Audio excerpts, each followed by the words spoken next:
안녕하세요. 인생커님 박종겸 변호사입니다. 네, 오늘은 제가 이제 어디 카페에서 이제 다른 클라이언트 분하고 이제 얘기를 하고 있었는데, 이제 주변 테이블에 이제 여성분들이 있으셨어요. 이 여성분들이 이야기를 하는데, 어떤 이야기를 들었냐면, 요즘에는 연봉 1억으로는 뭐 제대로 살기도 힘들지 않아? 뭐 연봉 1억 가지고 어떻게 결혼 생활을 해? 뭐 이런 이야기들이었습니다. 그러니까 결과적으로 자기가 만나는 사람이 이제 연봉이 1억이 되지 않으면은 결혼하기 좀 어렵지 않나? 약간 이런 대화들이었어요. 보통 뭐 주변에 연봉이 얼마인데 무시하는 발언을 한다거나 뭐 이런 것들을 이제 볼 때가 있는데, 그래서 오늘은 이제 최근에 일부 여성분들이긴 하지만 이제 연봉 1억을 왜 가볍게 보는가 에 대해서 이야기를 해보려고 합니다. 일단 뭐 여러 가지 원인이 있겠죠. 이제 객관적으로 봤을 때 연봉 1억이라고 하면 상위 거의 10% 안에 드는 소득이죠. 이건 누가 뭐 인정을 안 한다고 하더라도 통계로 나와 있는 거기 때문에 당연한 겁니다. 그러면 10명 중 1명이 올리고 있는 소득을 보면서 왜 이거를 가볍게 보거나 무시를 하게 되었는가, 이렇게 생각을 해봐야 되는데, 저는 기본적으로 조금 잘못된 사고관에 기인을 한다고는 생각을 해요. 근데 이 잘못된 사고관이라는 게 저는 전반적인 사회 문화의 하향 구조와도 연관이 있다고 봅니다. 이 하향 구조라는 건 뭐냐면은, 내가 조금씩 노력을 해서 제대로 벌고 좀 더 나은 삶을 꿈꾸는 그런 사람들은 연봉이 1억이고 연봉이 2억이고 연봉이 5천만 원이고 이런 부분에 대해서 평가를 하거나 이거를 가볍게 보지 않습니다. 근데 대체적으로 실제로 연봉 1억에 가까이 가지 못한 분들 중에 오히려 저소득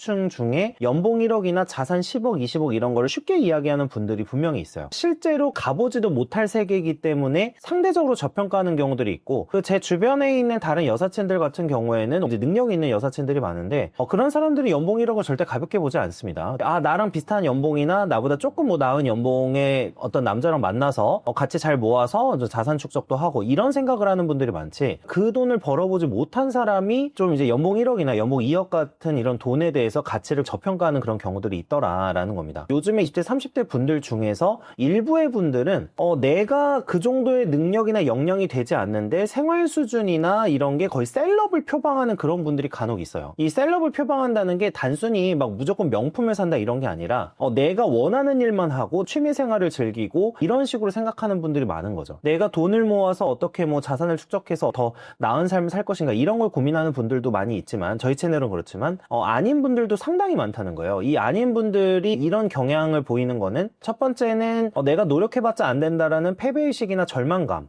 두 번째는 노력을 하려고 해도 어떤 식으로 노력을 해야 되는지를 몰라서 그러는 경우도 있을 수 있다. 그리고 세 번째, SNS에서 너무나 유명한 셀럽들이 나오는 모습을 보면서 또는 주변인들을 보면서 굉장히 좌절감을 느끼고 있을 수도 있고요. 그래서 저는 요즘에 굉장히 안타깝다고 생각을 하는 게, 20대 분들이 꿈꾸는 삶의 방식이 내가 조금씩 노력을 해서 나아가는 삶의 방식을 표방하고 추구하는 사람들보다 누구나 꿈꾸는 셀럽의 삶을 이제 굉장히 지향하고 꿈꾸는 사람들이 많다는 거예요. 노력도 하고 싶지 않고 취미생활이 내 생활의 주이고, 이런 거는 원래는 일반적인 서민이나 중산층이 생각하던 삶이 아니에요. 원래 부자만 할 수 있었던 삶인데 대다수의 분들이 자신의 어떤 삶의 방식으로 생각을 한다는 거죠. 그리고 이거에 대해서 어떤 한 일본 학자는 하류사회, 하류지향이라는 책은 여러 번 말씀드렸는데 하류사회 책은 별로 말씀드린 적이 없는데, 이 책이거든요. 이제 미우라 아츠시라는 저자가 지은 하류사회라는 책인데, 이 책에서도 계층화에 대한 이야기를 합니다. 계층화가 심해지면서 중류의식이 무너지고 차류화되고 있는 사람들이 늘어나고 있다고 얘기를 하는데, 그 하류화하고 있는 사람들이 표방하는 게 여기서는 이렇게 표현을 해요. 자, 일단 그날그날 편히 살고 싶다, 자기답게 사는 것이 좋다, 하고 싶은 것만 하며 살고 싶다, 옷 입는 패션은 내 방식대로 한다, 이런 것들입니다. 오히려 소득이 낮거나 내가 능력은 아직 못 미치지만 굉장히 자유로운 삶이나 하고 싶은 것만 하는 삶을 꿈꾼다. 이게 어떻게 가냐면, 내가 내 능력으로 이거를 계속해서 20년 30년 유지할 수가 없으니까 높은 뭐 연봉을 가진 또는 이제 능력이 있는 남성들을 찾는 그런 여성들의 수요도 또 늘어난다. 그러니까 이제 이렇게 이제 보는 거죠. 일부의 분들이죠. 이제 뭐 옆 테이블에서 있었던 분들처럼 이제 일부의 분들은 본능적으로 이걸 알고 있는 거예요. 내 커리어만으로는 내가 꿈꾸는, 특히 뭐 인플루언서나 인플루언서들이 보여주는 화려한 삶, 이거에 대해서 할 수 있는, 이거를 실현화할 수 있는 방법은 없다는 거예요. 내 커리어만으로는. 그러면 결과적으로 이 풍족한 소비나 여유로운 삶, 여유로운 자산가로서의 삶을 내 능력으로는 이뤄내기가 어려우니까 당연히 이제 상향원을 추구하게 되는 거고, 뭐 이거는 사실은 과거에도 있었던 거라서 꼭 이 시대에 국한해서 말씀드릴 수 있는 건 아니지만, 과거에는 상대적으로 이런 사람들의 비율이 적었다는 거죠. 내가 돈이 없거나 그러면 일단 근검절약하고 돈을 모아야 된다라고 생각했던 사람이 좀 더 상대적으로 다수였다면, 현대에는 이제 해당 그 계층화가 더 심해지면서 오히려 그 상류층과 하류층, 중류층의 사고 간 격차가 더 벌어지면서, 중류층이나 하류층 같은 경우에는 내가 실제로는 그렇게 살 수가 없지만 꿈꾸는 건 상류층의 삶을 꿈꾸면서 다른 방식으로 얻어내겠다라고 생각하는 사람들이 많아졌다는 거죠. 그래서 연봉 1억 원 같은 경우에는 세전 연봉 1억 원이라고 하면은 월 소득이 한 650에서 700, 뭐 이건 공제에 따라 다르긴 하지만 뭐 한 650에서 700 정도 세후 이제 월급식으로 되게 되는데, 650만 원 정도로 가정을 하게 되면은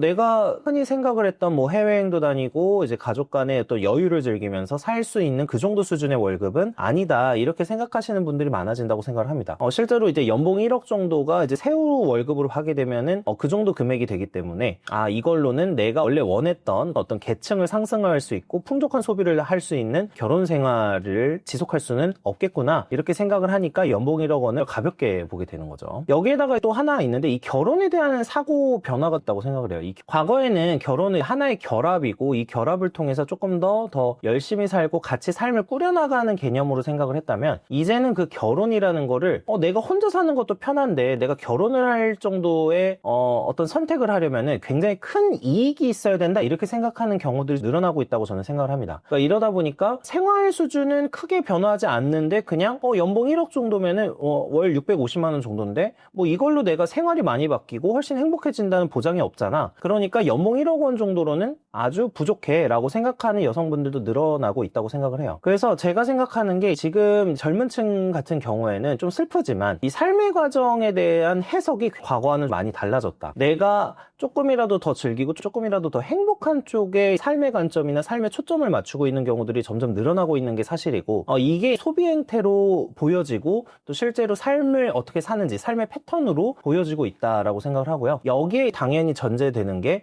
내가 어떤 사람을 만날 것인가, 어떤 배우자를 만날 것인가에 대한 가치관도 이거에 영향을 받게 되는 거죠. 원래는 20대 30대 때는, 저는요, 제가 해석했을 때는 훨씬 더 열심히 살고 삶을 같이 꾸려나가고 제대로 살아나갈 수 있는 좋은 배우자, 근면하고 성실한 그런 배우자를 찾아야 된다는 개념으로 저는 생각을 했었지만, 요즘에는 이 20대 30대는 사실 반짝반짝한 기간이다. 제가 최근에 이경규 씨 채널의 영상을 보는데 어떤 20대 여성분이 그런 얘기를 하더라고요. 20대 30대는 반짝반짝한 기간이라서 3년 정도를 노력하고 이러는 게 좀 어렵다. 그러니까 이때 좀 좋은 시간이나 즐기는 시간이 돼야 된다, 이런 취지로 이야기한 분이 있었는데, 이경규 씨가 이거에 대해서 일가를 해요. 3년 정도를 정말 쏟아부어서 향후 먹을거리를 만들어낼 수 있는 시기라고 하면 이걸 하는 게 맞다, 이렇게 얘기를 하고, 인생에서 전 인생의 시기에서 반짝반짝하지 않은 시기는 없다, 이런 식으로 얘기를 하는 거예요. 요즘에 20대 30대 분들이 생각하는 사고 방식이 보통은 조금 더 쉽고 조금 더 편하게, 그리고 조금 더 여유롭게, 이 부분에 대해서 저 주로 생각을 하다 보니까 이게 배우자를 고르는데 기준으로 작용을 하게 되고, 이 기준이 결국에 작용을 하면서 연봉 1억이나 높은 수준의 연봉 한 7천, 8천만 원의 수준도 굉장히 적어 보이는 그런 착시 현상을 불러일으키게 된 게 아닌가, 이렇게 생각을 해봅니다. 저 같은 경우에는 뭐 늘상 강조드리지만, 당장 돈이 없더라도, 그리고 미래의 포텐셜이나 이 사람과 내가 향후에 30년, 40년을 살 텐데 그 사람과 내가 평생 비슷한 가치관, 그리고 잘 맞는 가치관을 통해서 어떤 식으로 삶을 더 업그레이드하고 더 좋게 만들어 나갈까, 그리고 무엇보다 내 삶의 동반자로서 어떤 사람일까, 이런 부분에 대해서 고민하면서 결혼을 고민하는 게 맞다고 생각을 하는 스타일이지만, 최근에는 이제 이런 이제 재정적이나 조건적인 거, 뭐 예를 들면 뭐 서울의 집값이 올랐기 때문에 더 높은 연봉이 필요하다, 뭐 이렇게 생각하시는 분들도 있을 수 있고, 또 아까 말씀드린 큰 생활 수준이 필요하니까 이렇게 생각하는 분들도 있는데, 이런 그 생각들이 이제 결혼 가치관에도 반영이 되고 있는 게 아닌가, 이렇게 생각을 합니다. 근데 이게 뭐 옳다 그르다를 떠나서 현실적으로 그렇게 이제 돌아가고 있는 것이기 때문에 이런 것도 한번 생각을 해볼 필요가 있겠다 생각합니다. 시청해주셔서 감사합니다.